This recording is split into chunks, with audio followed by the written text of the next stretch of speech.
Michael. Hi, Frederick from the band Opeth from Sweden. Welcome to Milan. Welcome to Linea Rock. Thank you. So, with heritage and its 70s prog taste in the sound, you reached the top 20 on the American Billboard chart. The best so far, if I'm correct, for Opeth till now. Through the years, we learned that your music is in a constant evolution. So what can we expect from the new album Pale Communion? New direction, or you're sticking to the direction of the previous one? And did you have any pressure during recording? Not so much pressure.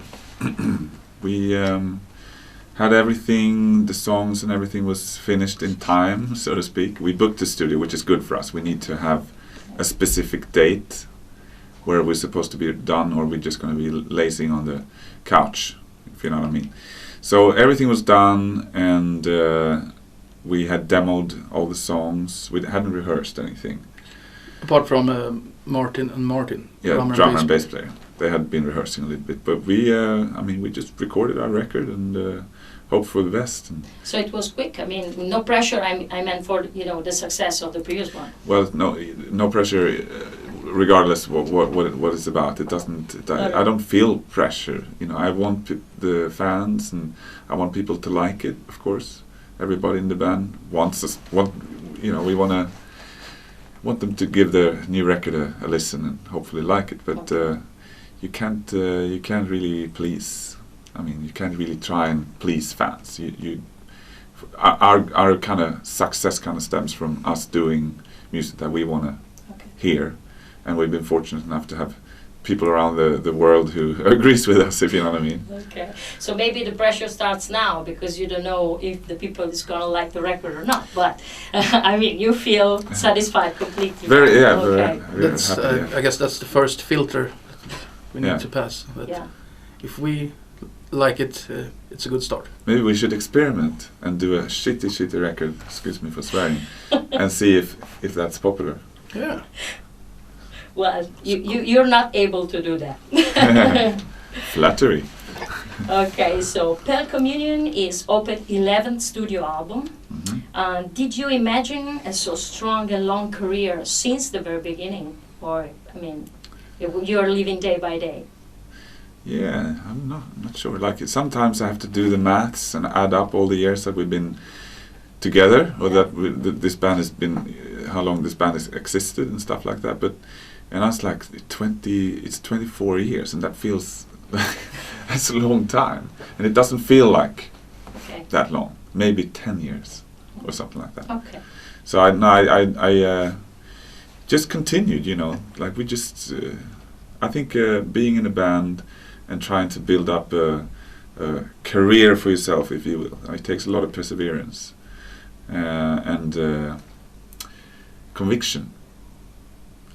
You can't have things in the periphery disturbing you, so to speak. Okay. And I had my sights on being a musician. I love music, so I wanted to play music, and that's been my goal ever since I was a kid, so to speak. And it's the same for everybody in the band. Nobody has kind of fallen out because they developed an interest in, working with cars or whatever it might be. Everybody's kind of got their eyes set on being a musician. And all of a sudden, kind of somewhere along the line, we found ourselves in a situation where we're actually working all the time, and we're making a living from doing what we love doing. So you feel musician, you're living it as a job, not rock stars. No, I think it's up to some fans might see us as rock stars because, they've been listening to our music for years and years or whatever. And they know what we look like. But you don't feel like that. No. No. I know what, like, I'm a fan too. When I meet my idols, I become, it's a rock star. But most of the time, when you sit down and talk to them, they're completely cool. But you're an idol for your fans as well. So it's like you're living it in with a different spirit and different mood. I mean, when you approach your idols and when you are approached as an idol. Yeah, I guess it's a difference in one way, but it's the same thing in another way.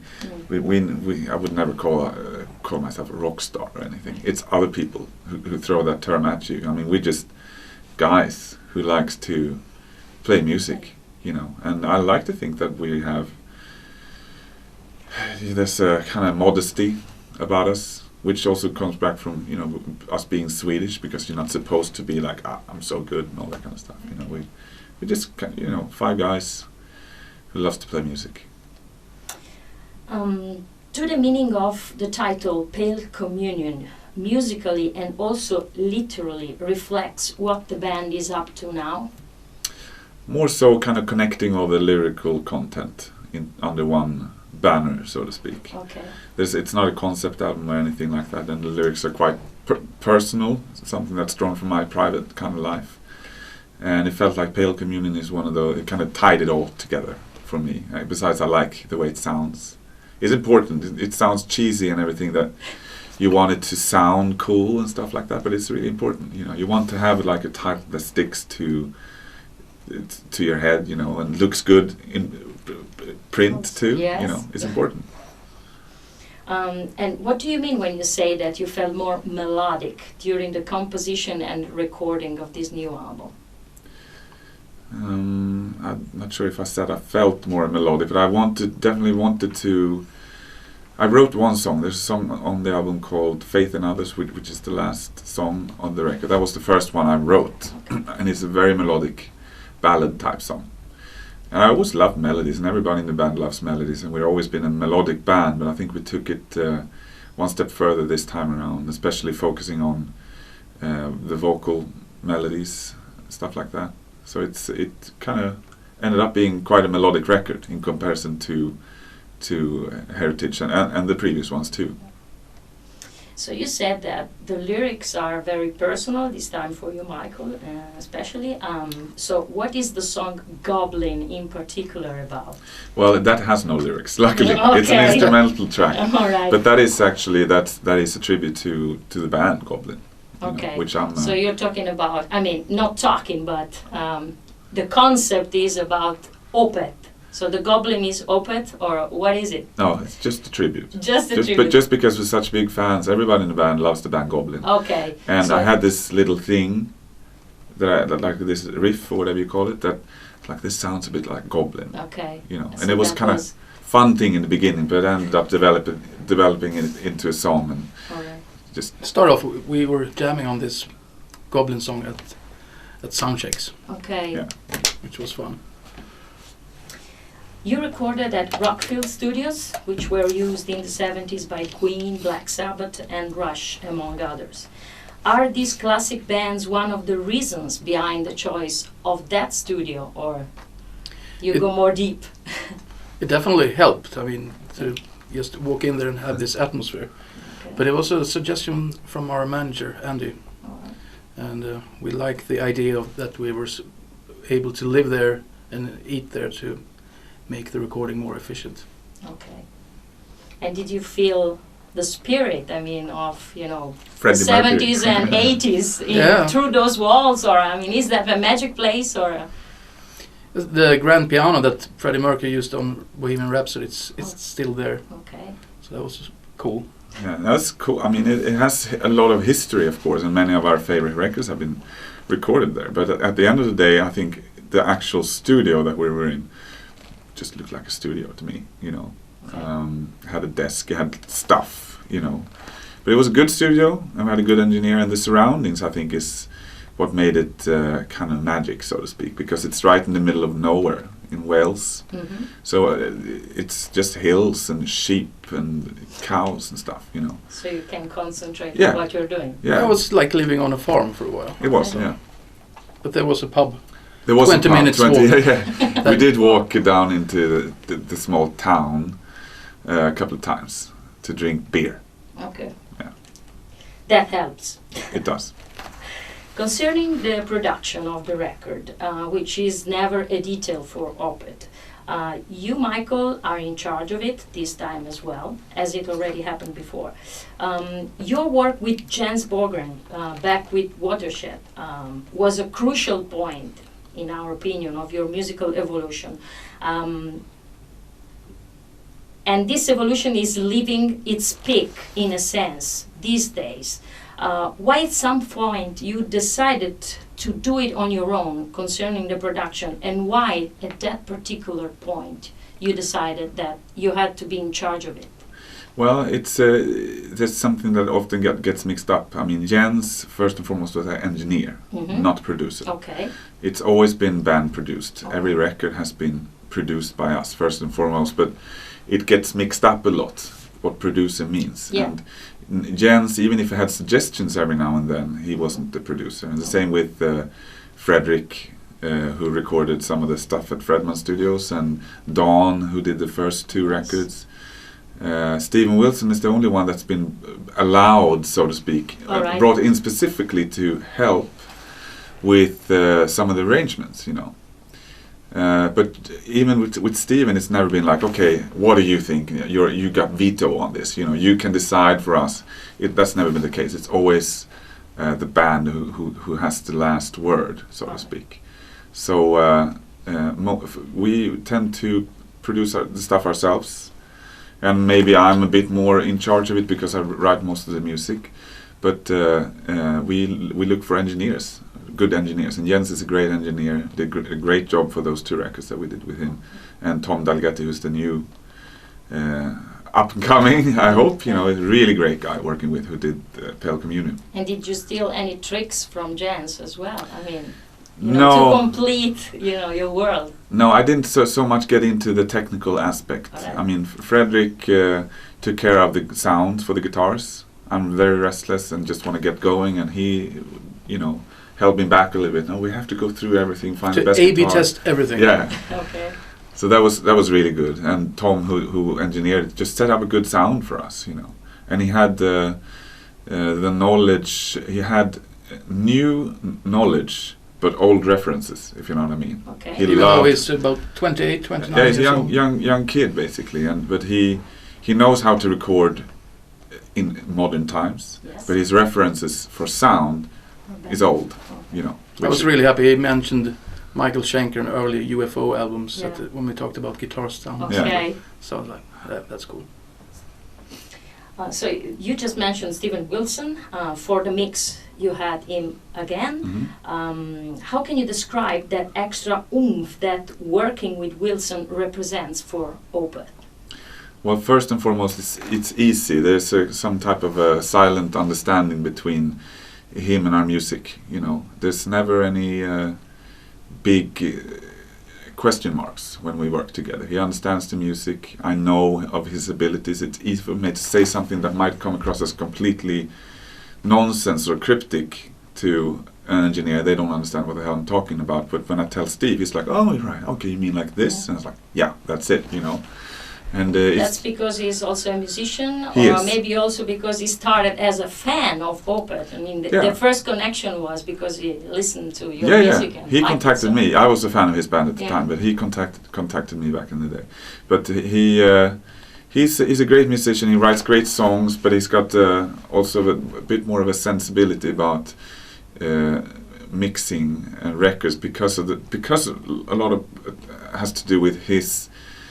He has never been too involved in the metal circuits, so there's no clear reference point for him how a metal record should sound, because many of the other engineers tend to do samey type of mixes, if you know what I mean. Yes. But we needed something above that, something beyond that, and I think Steve is one of those guys who knows the whole spectrum of this band better than anyone. The release of Pale Communion was originally scheduled for 17th of June, but it has now been postponed to August 26. Why this delay? Is that a matter, of just record company, or you had, to have extra time in the studio? What happened? It was unfortunate, but we didn't even know about the first release date until. I don't answer my emails all the time, much to the despair of the people that we work with. But me and Travis Smith are working on the cover, and it's not finished. Okay. So that's what's holding it up, because I had this massive, grandiose ideas of what the cover is going to be like. So we're still working on it. Okay. So we had to postpone the release a little Can bit. you give us a little anticipation of it, or? Yeah, I mean it's more along the lines of heritage, that style of cover, which I love. More like looks like a painted cover, as opposed to a Photoshop picture that he's known for, so to speak. Okay. But it's going to be a triptych, a life, you could say, in 3 paintings. Okay. So we've been working a lot on each painting, Okay. and then we're going to put these 3 paintings Together. into a new painting. You know, Okay. so it's a lot of work, Yeah. more than I expected, I guess. So, as we already said, the evolution of your sound was very strong through the years.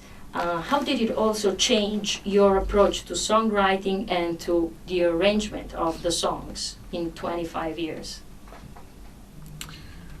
Well, this, for my songwriting, it's never been a turning point really, where I felt like this is how I want to write music. You know, it's come very naturally for me, and I can also work on a specific sound or whatever you call it for a string of records, and then I can get tired of that sound and I want to change completely.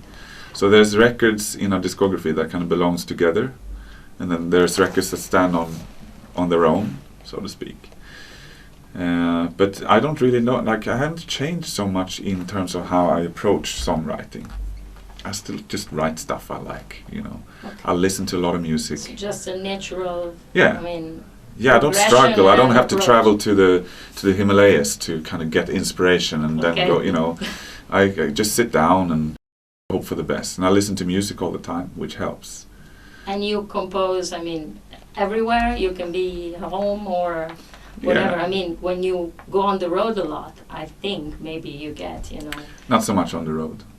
Yeah, but you meant with the years, you know, you start to learn how to maybe compose also a song in not a so quiet place, or when you're relaxing, and Yeah. also in a rush. Or, Yeah, it can be anywhere. Mm, But I like to I make demos for all the songs. But the original idea usually comes from heat of the moment. I can be watching TV or something, and I like, you know, maybe I come up with just 2 notes or something, and I will see what it sounds like. So I pick up the guitar, and all of a sudden I have something that I think sounds interesting, and I record it onto a phone or something, and then save all these ideas, and then I go to the studio to, you know, develop and- yeah, to make something more out of it. And it's the same, that's how Fredrik works too. He lost his phone earlier today. Yeah, It's like, I got No. shitloads of ideas on it. It's a disaster. Oh, the dictaphone is perfect for Wow. that. If you have on the road a little tiny Yes. riff or something, record it. Mm. it's So I'm very easy. glad I got it back. Okay. So a question for you, Fredrik. Before joining Opeth, you played with very diverse bands, showing how versatile you can be. You played hard rock with Talisman, melodic death metal with Arch Enemy, doom of Crooks. But which you consider your main background? And if you have to pick one album to listen to and relax, maybe on the tour bus, I don't know, which one would be now? Of the bands I worked with or something else? So whatever, you pick it. Well, that was a good question. Whale sounds. Yeah. Well, I always enjoy the Iron Maiden album, Somewhere in Time, a lot. They have many other great albums, Yes. but that's one of them that I listened a lot to when I was younger. So That always works. Okay. So Iron Maiden is also your main background. You'd find that, or No, I think I grew up with the new wave of British metal, basically, Okay. and then Sabbath and Purple and Zeppelin, and then all the classics. the classic Yeah. hard rock metal stuff. Yes. So that's my foundation, so to speak. Yeah. And also all the guitar heroes like Right. John Ole Roth, Richie Blackmore, Michael Schenker, as I mentioned earlier, Yeah. Frank Marino, Tony Iommi. Yeah, the list goes on and on. Yeah. And how different is for you, Fredrik, the Opeth experience compared, to anything you've done before? It was definitely the biggest challenge I've come to meet because Opeth has such a wide spectrum of different type of guitar playing, and I had to put a lot of time in learning Michael's way of playing, his way of writing riffs, and I was a fan of the band before I joined it, and I always thought that he had a very original sense of writing riffs, and timing-wise, it's not the most common riffs. So it was definitely a big challenge to dig into that world, and also his acoustic finger-picking playing, stuff like that. So, and then it made me discover new areas of my playing that I haven't really been doing much before. Yeah. Okay. And concerning the storm corrosion project for you, Michael, will be there any second chapter, or that was strictly a one-shot experience of you and Stephen together, as you know, not only production but everything together? Well, we talked about doing another a couple of times, but I think it has to be like a timing thing, because I'm busy and he's busy. Yeah. It has to be something natural. I'd like to do another record under the same premises as we did the first one, where there was no expectations and nobody really knew that we were doing it, not even the record labels and stuff like that. So we just did this album, just doing music that we, one of our kind of connective points when it comes to music that we like, but that we haven't really experimented too much with, was that type of ambient, kind of droney sound, almost like soundtracky music. But I'm not sure if that's our style, you know. So like I don't know how it's going to look in the future. But if we do something, it has to be, like I said, under the same premises as that we did this first record. Do you consider that a sort of island in your wide, you know, musical world? Because you've been defining it, you know, strange, exhausting, frightening, disturbing, both of you, you and Stephen. Did you leave it as a kind of outburst, I don't know, an escape from anything else? Not really. It was just a heat of the moment thing. Okay.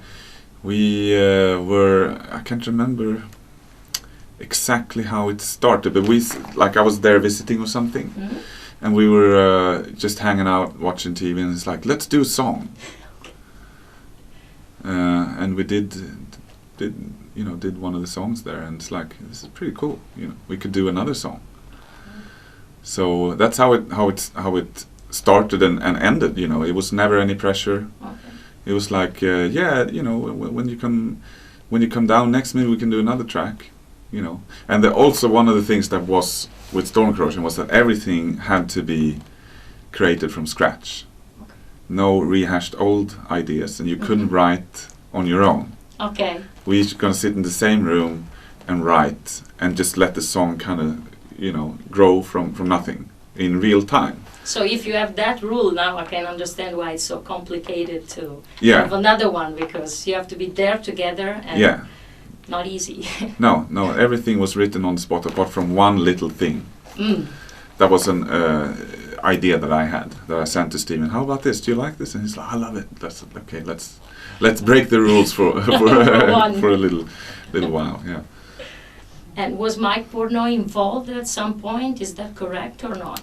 No, he was never involved. It was just talks, basically. You know, Okay. this whole project was surrounded by a lot of talk.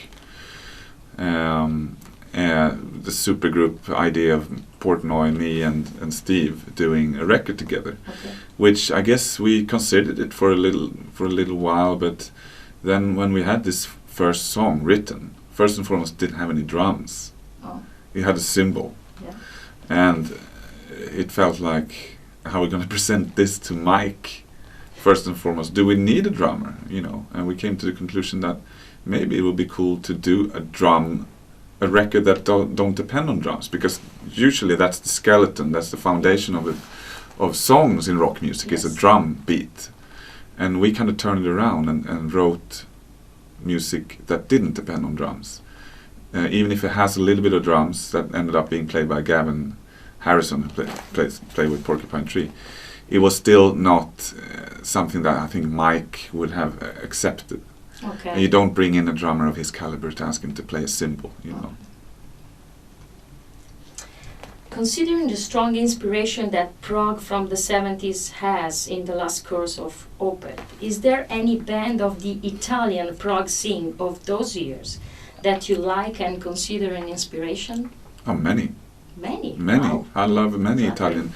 The Italian scene is one of my favorite scenes. Has some of the more unique sounding bands. I'm not sure if it's necessarily Italian sound, but it's definitely a unique sound. There's a band called Museo Rosenbach, Yes. who's still active. Yes. And they did a fantastic record called Zarathustra in '73, which I love. I love that album. There's a band called Circus 2000 that I'm a big fan of. A bit more West Coasty, kind of creepy, with a female singer. My newest love from the Italian prog scene is Il Paese dei Balocchi. Okay. Yeah, which is also, I never heard of them, and I saw the record on eBay, I think it was, and it's like, you know, it looks interesting. It was a bit costly. It was like 150 euros or something like that. So it has to be good. Yeah, and I didn't know. I kind of just, whatever, it looks cool. And it was on the same label as another band that I like, called Garibaldi. And I just bought the album, got it, and I was like, wow. It was, you know, I listened to it maybe 10 times in a row. So I love that record. But there's many. I mean, Il Balletto di Bronzo, I think, is one of the kingpins, so to speak, from the Italian scene. But there's quite a few. Cool.